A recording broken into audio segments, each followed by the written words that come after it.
Hi friends, ఇప్పుడు మనం ఊర్జింతలు వెళ్తున్నాము. రోడ్డుకి ఇరువైపులా కానుగ చెట్లు భలే ఉన్నాయి. ఇక్కడ ఈత చెట్టు కనపచ్చింది. ఈతకాయలు కాశాయి, ఇంకా మాగలేదు. వీడియోని ఎక్కడ స్కిప్ చేయకుండా లాస్ట్ వరకు చూడండి. వీడియో నచ్చితే ఒక లైక్ చేయండి, అలాగే సబ్స్క్రైబ్ చేసుకోండి.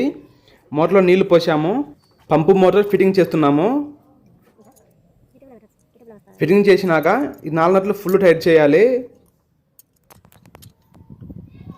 ఇప్పుడు ప్లే చూద్దాం.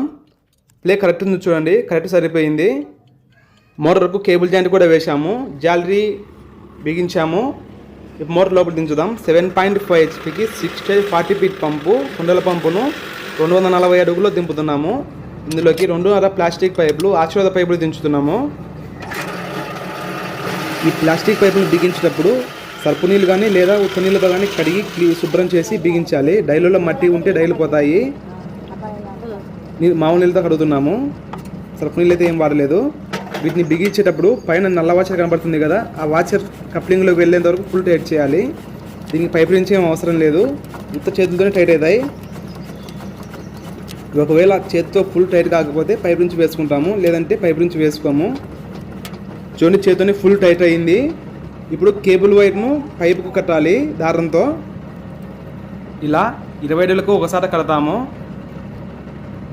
మనం మోటార్ లోపలికి దించేటప్పుడు కానీ బయటికి తీసేటప్పుడు కానీ జీప్ స్టార్టింగ్లోనే ఉండాలి.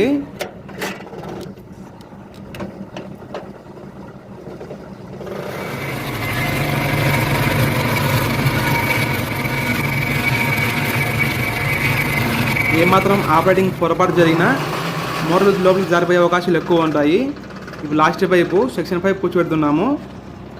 క్లాంపుకు గొలుసు చైన్ వేసి కూర్చోబెడుతున్నాము. నీళ్ళు చాలా బాగా వస్తున్నాయి. వీడియో నచ్చితే లైక్ చేయండి, షేర్ చేయండి, అలాగే సబ్స్క్రైబ్ చేసుకోండి. మీ సలహాలను సందేహాలను కామెంట్ రూపంలో తెలియజేయండి. Thanks for watching.